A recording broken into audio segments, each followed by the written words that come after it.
అనుదినం దేవునితో.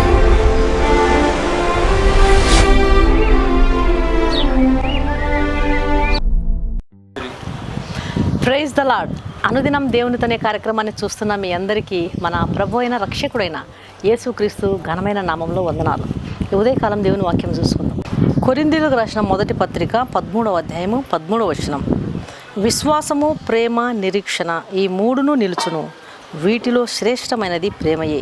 1960వ సంవత్సరంలో హాలండ్ దేశానికి చెందినటువంటి ఆండ్రూస్ అనేటువంటి ఒక మిషనరీ గారు రుమేనియా దేశంలోనికి కొన్ని బైబిల్స్ను రహస్యంగా తీసుకుని వచ్చారు.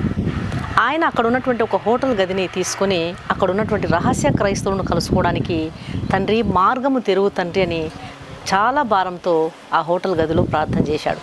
ఒక వారం రోజులు గడిచిన తర్వాత హోటల్ గుమాస్తా దగ్గరికి వచ్చి, ఏమండి ఇక్కడ ఏదైనా చర్చి ఉందా అని అడిగినాడు. అందుకు ఆ హోటల్ గుమాస్తా, ఇక్కడ చర్చెస్ ఏమున్నాయో నాకైతే తెలియదు కానండి, వారి భాష మీకు తెలియదు కాబట్టి మీకు ఏ ఉపయోగం లేదు అన్నాడు. అందుకు ఆ మిషనరీ గారు, క్రైస్తవులందరూ ఒక భాష మాట్లాడుకుంటారని నీకు తెలుసా అన్నాడు.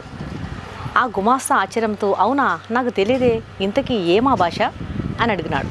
అప్పుడు మిషనరీ గారు, అగాపే, అది ప్రపంచంలోకెల్లా అత్యంత సుందరమైన భాష, ఆ భాషలోనే క్రైస్తవులు ఒకరికొకరు మాట్లాడుకుంటారు అని చెప్పి అక్కడ చుట్టుపక్కల ఏమైనా చర్చెస్ ఏమైనా ఉన్నాయేమని చెప్పి ఆ ప్రాంతం అంతా తిరిగి చివరికి ఒక చర్చిని కనుక్కున్నాడు.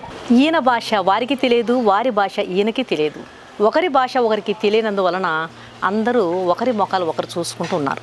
ఆ మిషనరీ గారు ఆలోచిస్తూ, ఎంతో కష్టపడి ప్రయాసం తీసుకొచ్చినటువంటి బైబిల్స్ను వీరికి ఎలా ఇవ్వాలి, వీరికి ఏమని చెప్పాలి అని ఆలోచిస్తూ, ఇంతకీ వీరు నిజమైన క్రైస్తవులేనా లేక గవర్నమెంట్ వారి యొక్క గూఢాచారులా అని చెప్పి ఆలోచిస్తూ వీరికి వెళ్ళి పరిశీలనగా చూస్తుంటే వారిలో ఒక వ్యక్తి చేతిలో బైబిల్ ఉండడాన్ని ఈ మిషనరీ గారు చూశారు. ఆండ్రూస్ గారు తన జేబులో నుండి బైబిల్ని బయటికి తీసి 1 కొరింథీ 16:20 తెరిచి ఆ రెఫరెన్స్ను వారికి చెప్పినాడు. వారందరూ అతని మాటను అర్థం చేసుకుని వారిలో ఒకరిద్దరు తమ దగ్గర ఉన్నటువంటి రుమేనియా భాషలో ఉన్నటువంటి బైబిల్ను తెరిచి ఆ వాక్యాన్ని చూసినారు. పవిత్రమైన ముద్దు పెట్టుకుని ఒకరికొకరు వందనములు చేసుకుని ఈ వాక్యం చదవగానే వారి ముఖాలు వెలిగిపోయినాయి. వారిలో ఒక వ్యక్తి సామెతల గ్రంథం 25వ అధ్యాయం 25వ వచనాన్ని ఆండ్రూస్ గారికి వెళ్ళి చూపించాడు. దప్పికొన్న వారికి చల్లని నీరు ఎట్లుండునో దూరదేశం నుండి వచ్చిన శుభ సమాచారం అట్లుండును. ఈ వాక్యాన్ని చూసిన వెంటనే ఆండ్రూస్ గారి ముఖం వెలిగిపోయింది. ఈ రకంగా 30 నిమిషాల పాటు బైబిల్లోని వాక్యాలను ఒకరికొకరు చూపుకుంటూ ఒకరికొకరు సంభాషించుకుంటూ ఉన్నారు. వారందరూ ఆనందం పట్టలేక కన్నీళ్లు వచ్చేంత వరకు నవ్వుతూ ఆనందించారు. అప్పుడు ఆండ్రూస్ గారు దేవుని ఎంతగానో స్తుతిస్తూ తాను నిజ క్రైస్తవులను కనుగొన్నందుకు ఆయన ఆనందంతో వారి భాషలో ఉన్నటువంటి బైబిల్స్ను వారందరికీ పంచిపెట్టినారు. తమ భాషలో ఉన్నటువంటి బైబిల్స్ను వారు చూసేసరికి వారు ఆనందం పట్టలేక సంతోషంతో గంతులు వేసినారు. ఆండ్రూస్ గారు తన హోటల్ గదికి వెళ్ళినప్పుడు అక్కడ ఉన్నటువంటి గుమాస్తా, అయ్యా మీరు అగాపే అని చెప్పినారు కదా, ఆ పేరుతో ఏ భాష లేదు, నేను నిఘంటువును పరిశీలనగా చూసినప్పుడు ప్రేమ గ్రీకు భాషలో దాని అర్థం ప్రేమ అని డిక్షనరీలో ఉంది అన్నాడంట. అందుకు ఆండ్రూస్ గారు నవ్వి, అవును కరెక్ట్, మేము మధ్యాహ్నం అంతా అదే భాషలో మాట్లాడుకుంటూ ఉన్నాము అన్నాడంట. దేవుని బిడ్డలారా గమనించండి, అగాపే అంటే దేవుని ప్రేమ. దేవుని ప్రేమ ఒకరినొకరిని కలుపుతుంది. దేవుని ప్రేమ ఒకరి భావాలను ఒకరు అర్థం చేసుకునేలా చేస్తుంది. దేవుని ప్రేమ ఏక మనసు ఏక భావం కలిగి ఉండేలా చేస్తుంది. దేవుని ప్రేమ అగాపే ప్రేమ ఒకరినొకరు క్షమించుకునేలా చేస్తుంది, ఒకరినొకరు అర్థం చేసుకునేలా చేస్తుంది. ఒకరు ఎవరైనా పొరపాటుగా దేవుని మార్గం నుండి దేవుని చిత్తం నుండి తొలగిపోతే వారిని సరిచేసేది అగాపే, దేవుని ప్రేమ. దేవుని ప్రేమ కలిగిన వారు మార్గం తప్పి నడుస్తున్నటువంటి వారిని ఆ ప్రేమతో సరైన మార్గంలోకి నడిపించడానికి సహాయపడుతుంది. దేవుని ప్రేమ లేని వారు ఒక వ్యక్తి యొక్క తప్పులను ప్రపంచానికి చాటి చెప్పి అతన్ని ఇంకా మానసికంగా కృంగజేస్తారు. అందుకొరకే అగాపే, ఆ దేవుని ప్రేమ మనం కలిగి ఉండాలని దేవుని వాక్యం సెలవిస్తుంది. ఈ అగాపే దేవుని ప్రేమ సమస్యలను పారదోలుతుంది. దేవుని రాజ్యము ఈ లోకంలో స్థాపించబడేంత వరకు భారమును బాధ్యతను కలిగి ఉండేలా చేస్తుంది. అందరినీ ఒకే తాటి మీద నడిపిస్తుంది. ఏక హృదయం కలిగి ఉండేలా చేస్తుంది. విశ్వాసము, నిరీక్షణ, ప్రేమ ఈ మూడును నిలుచును. అయితే వీటిలో శ్రేష్టమైనది ప్రేమయే.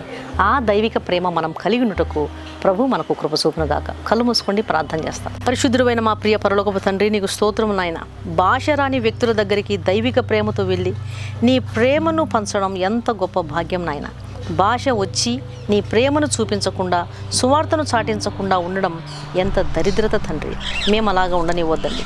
అగాపే దైవిక ప్రేమను కలిగి ఉండి నీ చిత్తం నుండి తొలగి నడుస్తున్న వారిని ప్రేమతో సరిదిద్దుటకు నేర్పించండి. అగాపే ప్రేమ ఒకరినొకరు క్షమించుకునేటట్లు చేస్తుంది, సర్దుకుపోయే విధం నేర్పిస్తుంది, దేవుని సన్నిధిని అనుభవించేటట్లు చేస్తుంది, ఐక్యతనిస్తుంది. అలాంటి ప్రేమతో నిండి ఉండుటకు సహాయం చేయండి నాయన. ఈ వాక్యం వింటున్న ప్రతి ఒక్క బిడ్డను మీరు దయ చూపించండి. నా ప్రార్థన ఆలకించండి. గర్భవతులకు సుఖప్రసవం దయచేయండి. ఉద్యోగం కోసం ప్రయాసపడే బిడ్డలకు మీ సహాయం అందించండి. ఎగ్జామ్స్ రాసిన బిడ్డలకు మీరు ఇచ్చిన జయాన్ని బట్టి నీకు వందనాలయ్యా. గర్భఫలం లేని వారికి గర్భ ద్వారాలు తెరవండి. మీరు వారిని జ్ఞాపకం చేసుకోండి. దయతో నా ప్రార్థన ఆలకించమని యేసు నామమున అడిగి వేడుకుంటున్నాను తండ్రి, ఆమేన్. ఈ వాక్యం విన్న ప్రియమైన దేవుని బిడ్డలారా, దయచేసి దేవుని వాక్యం అనేకులు విని మేలు పొందే విధంగా దేవుని వాక్యాన్ని షేర్ చేయండి. ఛానల్ను సబ్స్క్రైబ్ చేసుకోండి. ఈ వాక్యం విన్న మీలో ఇంకా రక్షణ పొందిన వారు ఎవరైనా ఉన్నట్లయితే దయచేసి క్రీస్తు ప్రభువారికి మీ హృదయాన్ని ఇవ్వండి. కలువరి శిలువలో ఆయన కార్చినటువంటి రక్తధారల చేత కడుగబడండి. పాపంలోనే ఉండి మనిషి పాపంలో నశించిపోవడం ఆయనకి ఇష్టం లేదు. కాబట్టి పాపులను రక్షించడానికి క్రీస్తు ప్రభువారు ఈ లోకంలోకి వచ్చినాడు. ఆయన రక్తంలో కడుగబడితేనే ఒక పాపికి నిరీక్షణ, రక్షణ, పాప క్షమాపణ, నిత్య జీవము దొరుకుతుంది. ఆయన ఇచ్చే ఉచితమైన రక్షణను స్వీకరించండి. ఆయన పిలుపును, ఆయన ఆహ్వానాన్ని తృణీకరించవద్దండి. ప్రభు మీ ఆత్మను రక్షించునుగాక. God bless you.